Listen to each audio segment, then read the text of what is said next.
자, 여러분 안녕하세요. 카메라진 최정필 기자입니다. 저희는 오늘 지금 제주도에 나와 있어요.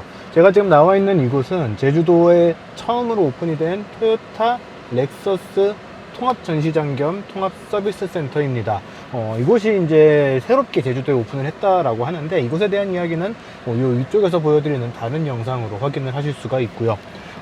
저희가 오늘 시승을 하게 될 차는, 이 제주도에서 시승을 하게 될 차는 바로 최근에 출시가 된 NX 2세대 모델입니다. 그 NX 2세대 모델 중에서도 추첨을 통해서 뽑기를 했는데, 저 같은 경우에는 450H 플러스 F 스포츠가 적용이 되어 있는 플러그인 하이브리드 모델이 적용이 됐습니다.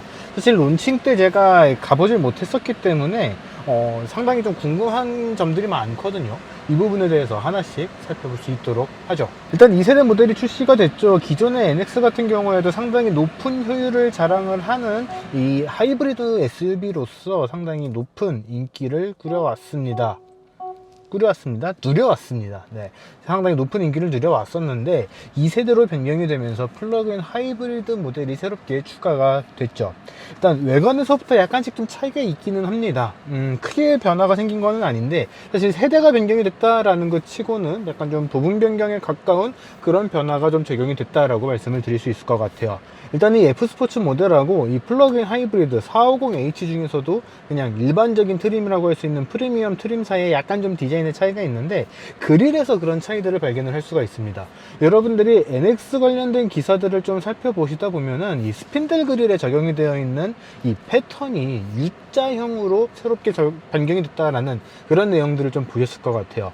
그런데 이 U자형으로 변경이 된 거는 일반적인 뭐 하이브리드 모델이나 NX450H 중에서도 프리미엄 트림에서만 만나볼 수가 있고, 이 F 스포츠 모델에서는 그냥 이전에 이 스핀들 그릴에 적용되어 있었던 것과 상당히 비슷한 공격적인 스포티한 그 형상의 그릴이 적용이 되어 있습니다.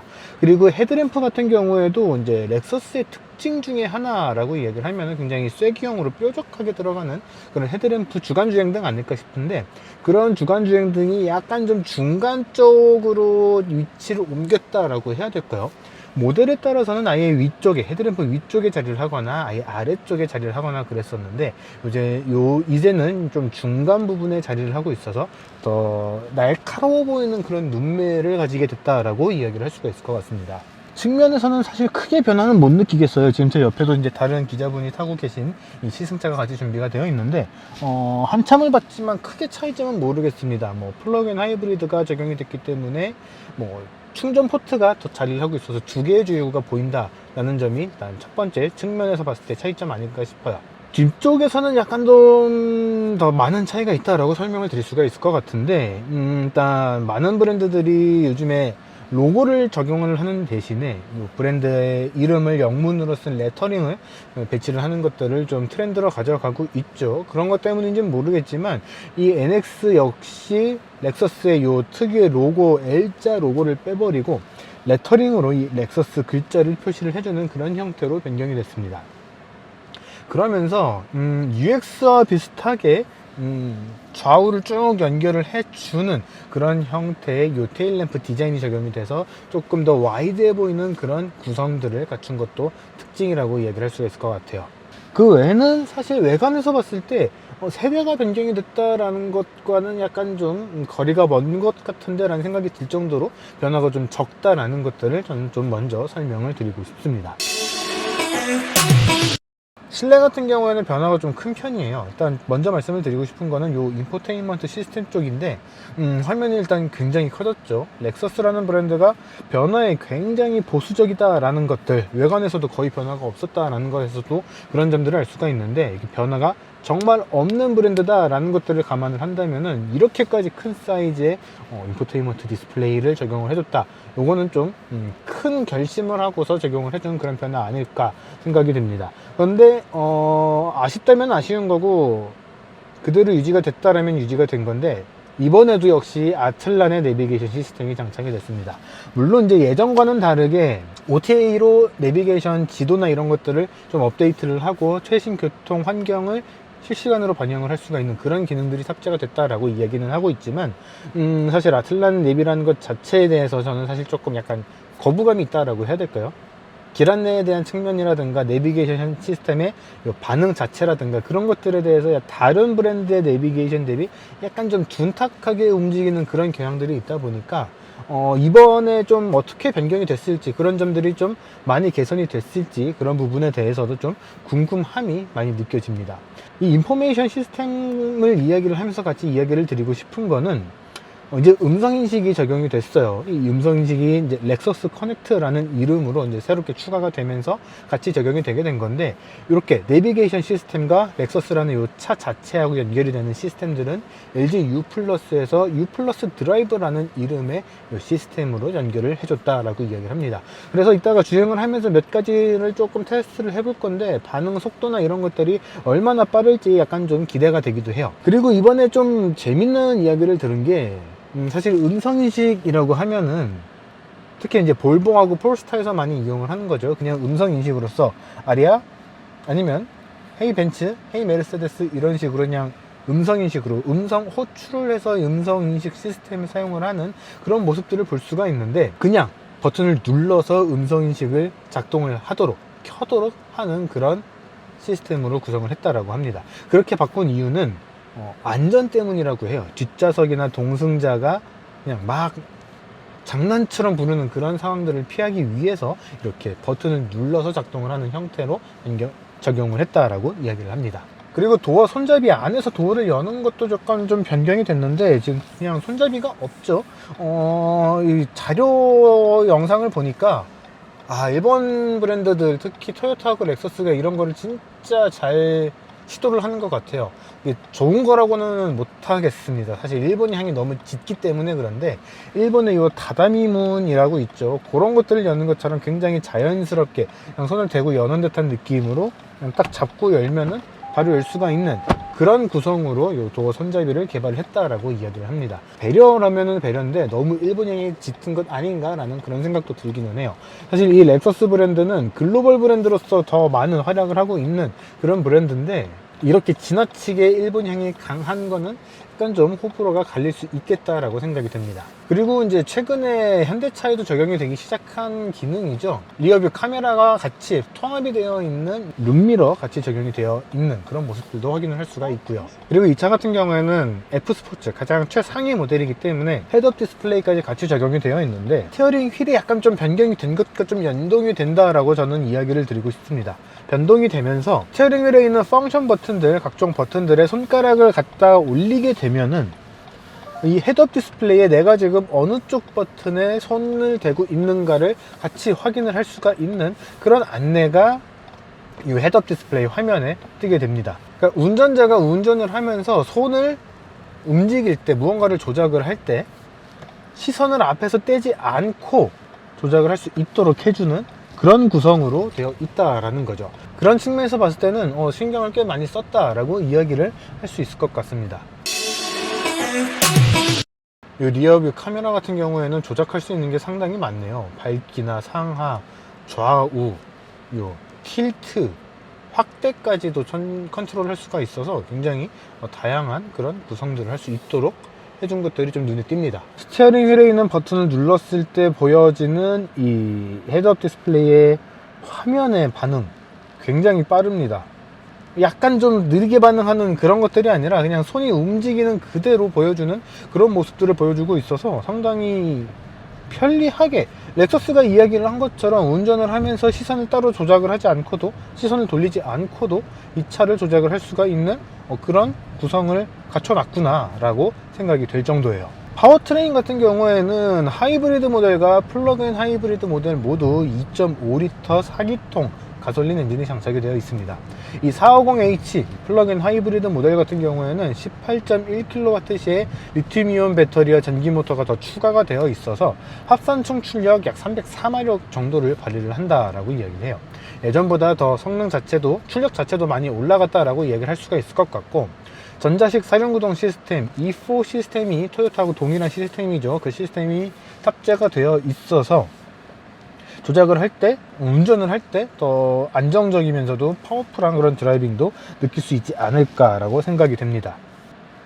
스티어링 휠에 전체적으로 다 이렇게 터치 패널을 적용을 해준 셈이라서 상당히 반응도 빠르고 상당히 편리하네요. 360도 어라운드 뷰 카메라도 화질이나 이런 것들이 상당히 좋은 편이고요. 역시 내비게이션이 켜지는 거는 살짝 좀 느린 그런 감들이 있기는 하네요. 드라이브 모드에 대한 이야기도 좀 드려야 되는데 450H 플러스 그 중에서도 F 스포츠 모델로 들어가게 되면은 이 드라이브 모드를 바꾸는 게 상당히 많아집니다. 일단 노멀 모드, 그냥 일반적인 노멀 모드죠. 노멀 모드가 좀 기본적으로 자리를 하고 있고, 요 왼쪽으로 돌려주면은 에코 모드, 오른쪽으로 돌려주면은 스포츠 모드로 변경이 되게 됩니다. 여기까지는 350H 하이브리드하고 동일한 그런 구성이에요. 근데 이 450F 스포츠에서 조금 더 발전이 되는 거는 이 버튼을 누르면은 보통은 노멀 모드로 변경이 되게 되는데, 한 번 더 눌러주면은 커스텀 모드로 변경이 되고요. 오른쪽으로 돌리면은 스포츠 모드인데, 여기서 한 번 더 돌려주게 되면은 스포츠 플러스 모드로 변경이 되게 됩니다. 각각의 주행 모드를 조금 더 세분화를 해서 더 다양한 이 드라이빙 퍼포먼스를 즐길 수 있도록 해놨다라는 것들이 이 450F 스포츠와 다른 모델들 간의 차이점이다, 그렇게 이야기를 할 수 있을 것 같고요. 드라이브 모드, 또 다른 드라이브 모드는 이 차가 플러그인 하이브리드이기 때문에 만날 수 있는 그런 기능들입니다. 일단 하이브리드, 일반적인 하이브리드 모델과 다른 점은 이 플러그인 하이브리드는 조금 더 전기차에 가깝게 주행을 할 수가 있다라는 거죠. 그래서 아까 18.1kWh의 리튬이온 배터리를 탑재를 하고 있다라고도 말씀을 드린 건데, 순수 EV 모드, 그냥 전기차처럼 운행을 할 수가 있는 EV 모드로도 일단 변경이 가능합니다. 다른 토요타나 렉서스의 하이브리드 모델에서도 그냥 이런 EV 모드라는 것들이 존재를 하고 있기는 했지만, 이 차는 플러그인 하이브리드이기 때문에 그런 변화가 더 적극적으로 다가오지 않을까라고 생각이 돼요. 이렇게 해서 EV 모드로만 주행을 할 수 있는 거리는 완전 충전을 했을 때 58km라고 이야기를 합니다. 상당히 넉넉한 그런 주행 거리라고 생각이 되는데, 사실 오늘 제주도에 있는 요 렉서스 제주 전시장에서 반환점까지 가는 거리가 54km라고 하거든요. 목적지에 도착을 했을 때 이 차에 남아있는 배터리가 어느 정도인지를 같이 보면은 그런 것들에 대해서 더 정확한 감을 잡을 수 있지 않을까 싶습니다. 그동안의 제 경험에서는 65km 정도는 전기 모터만으로 주행을 할 수 있지 않을까 싶어요. 이 EV 모드 다음에는 그냥 일반적으로 우리가 아무 생각 없이 주행을 한다라고 했을 때 쓰면은 딱 좋겠다 싶은 이 하이브리드 모드가 자리를 하고 있고요. 그 다음에 조금 재밌는 모드가 있는데, 오토 EVN 하이브리드 모드라고 하는 것들이 있습니다. 이게 좀 복잡하죠. 그냥 EV 모드처럼 사용을 하다가 필요한 경우에 엔진을 최소한으로 작동을 시켜주는 그런 모드라고 이야기를 할 수가 있습니다. 그러니까 하이브리드 모드인데 EV 모드를 더 적극적으로 쓰는 모드, 이렇게 생각을 하시면 좋을 것 같아요. 그리고 렉서스의 설명대로 한다면은 조금 더 강력한 출력들을 즐기고 싶을 때 사용을 해도 괜찮다라고 이야기를 하거든요. 이게 일반적인 하이브리드 모드하고 얼마나 차이가 있을지 그런 것들에 대해서도 좀 궁금하기는 한데, 오늘 이번 시승회가 그렇게 막 엄청나게 긴 다양한 것들을 다 해볼 수 있는 그런 환경은 되지 않기 때문에 요거는 다음에 기회가 되면은 다시 한번 알아볼 수 있도록 하겠습니다. 그 다음에 마지막으로 플러그인 하이브리드 모델들이라면은 모든 차들, 브랜드 불문하고 모든 차들이 갖고 있는 그런 모드라고 생각이 돼요. 셀프 차지 모드죠. 다른 하이브리드 모델들과 마찬가지로 주행을 하면서 발생을 하는 이 에너지, 활생 에너지를 이용을 해서 배터리를 충전을 하기도 하지만, 엔진을 더 적극적으로 사용을 해서 배터리를 더 충전을 해주는 그런 모드들도 같이 탑재가 되어 있습니다. 근데 이것 역시 렉서스의 설명대로 따지면 사실 틀린 말은 아니에요. 기름을 더 때워서 출력은 출력대로 발휘를 하고 또 배터리까지 충전을 한다라는 개념이기 때문에 유주비와 배터리 충전비를 잘 계산을 해서 사용을 해야 되지 않을까 생각이 됩니다.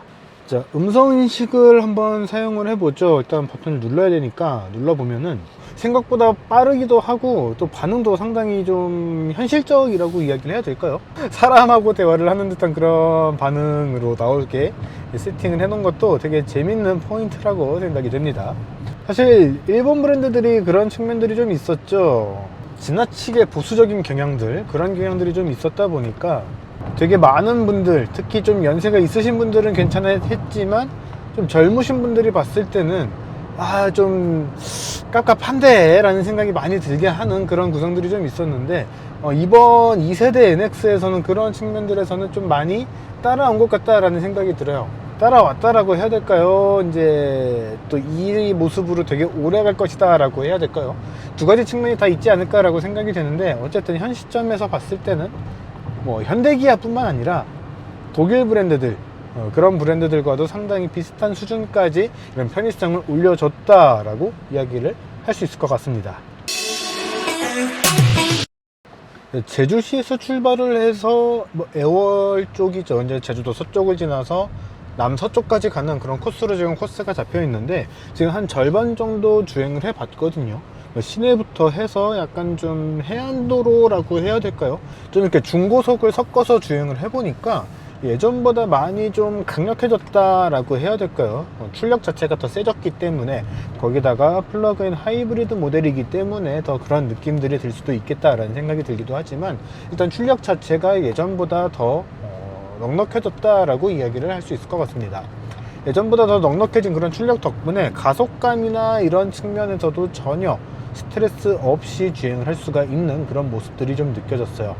사실 1세대 NX 같은 경우에도 하이브리드 모델인 NX350이나 순수 내연기관 모델이었던 NX200T 모델 같은 경우에도 출력이 그렇게 부족한 모델이라는 느낌은 들지는 않았었는데, 이번 2세대 그 중에서도 이 플러그인 하이브리드 모델에서는 좀 넉넉한 출력이다 라는 생각이 많이 드는 그런 출력으로 좀 변경이 됐다, 업그레이드가 됐다 라고 이야기를 할 수가 있을 것 같아요. 코너링 측면에서도 굉장히 SUV라는 것들을 감안을 하더라도 굉장히 재밌게 드라이브를 할 수가 있는 그런 반응들, 흔들림이나 충격이나 그런 것들이 거의 느껴지지 않는 굉장히 편안한 그런 드라이브가 가능했고요. 전기 모터하고 이제 엔진이 좀 변환이 될 때, 같이 움직일 때나 어쨌든 엔진이 작동을 하기 시작했을 때 그런 변화들을 좀 느껴보면은, 변화가 됐다? 같이 개입을 했다? 엔진만 돌아간다? 이런 것들에 대한 요 차이점들이 거의 느껴지지가 않는 그런 구성으로 좀 변경이 됐다라고 이야기를 드릴 수 있을 것 같습니다. 예전 NX 때는 그런 것들이 아주 살짝씩, 크진 않았어요. 그때도 크진 않았지만 아주 살짝씩 그런 부분들이 좀 느껴지는 측면들이 있었는데, 지금 이 모델에서는 그런 모습들을 전혀 찾아볼 수가 없다라고 이야기를 할 수가 있을 것 같고요. 외부 소음의 차단도 정말 뛰어납니다. 얼마 전에 시승을 했던 XC60 같은 경우에도 상당히 정숙한 그런 느낌들이 있었는데, 거의 비슷한 수준이라고 해도 좋을 것 같아요. 확실히 럭셔리 브랜드를 추구를 하는 이 브랜드는 다르구나 라는 것들이 좀 느껴질 정도로 정말 조용하고 정숙하고 또 편안하고 부드러운 그런 주행 감각을 보여주는 그런 모델 아닌가 싶습니다. 다만 가격대가 조금 높기는 해요. 하이브리드 모델보다 플러그인 하이브리드 모델이 조금 더 비싼 축에 들어갔는데, 하이브리드 모델인 350H 같은 경우에는 약 6,800만원 정도에서 시작을 하고, 제가 지금 타고 있는 이 450H 플러스 F 스포츠 모델 같은 경우에는 7,800만원이라는 가격대가 책정이 되어 있습니다. 1,000만원 이상의 차이가 나죠. 요즘에 나오는 차들을 쭉 보고 있으면은 대체로 플러그인 하이브리드의 가격이 더 높은 그런 측면들이 있기는 한데, 이 차 역시 그런 측면에서는 동일하게 이 차가 조금 더 비싼 가격대가 책정이 되어 있습니다. 연비나 이런 것들로 더 이런 가격대 차이를 메꿀 수 있다 라는 거에 대해서는 약간 좀 회의적이기는 해요. 그냥 일반적인 전기차라고 했을 때도 동급의 이 내연기관차, 가솔린과 디젤 이런 차이에도 조금 차이는 있겠지만, 통상적으로 그 차값의 차이를 메꾸는 데 들어가는 이 기간이 한 10년 정도라고 이야기를 하거든요. 그런 측면에서 봤을 때도 이 PHEV도 그냥 저 하이브리드하고 비교를 했을 때, 혹은 그냥 일반적인 동급의 내연기관 SUV하고 비교를 했을 때는 한 그 정도 시간이 걸리지 않을까 싶습니다.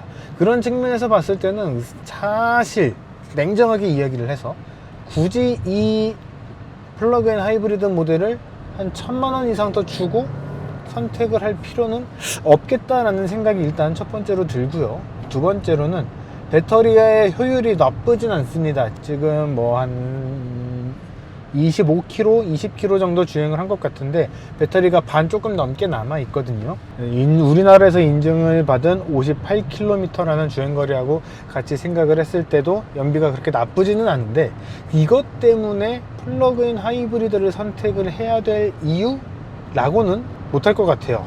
냉정하게 이야기를 해서. 그런 측면에서는 그냥 하이브리드 모델을 사는 게 더 낫겠다라는 그런 생각도 많이 듭니다.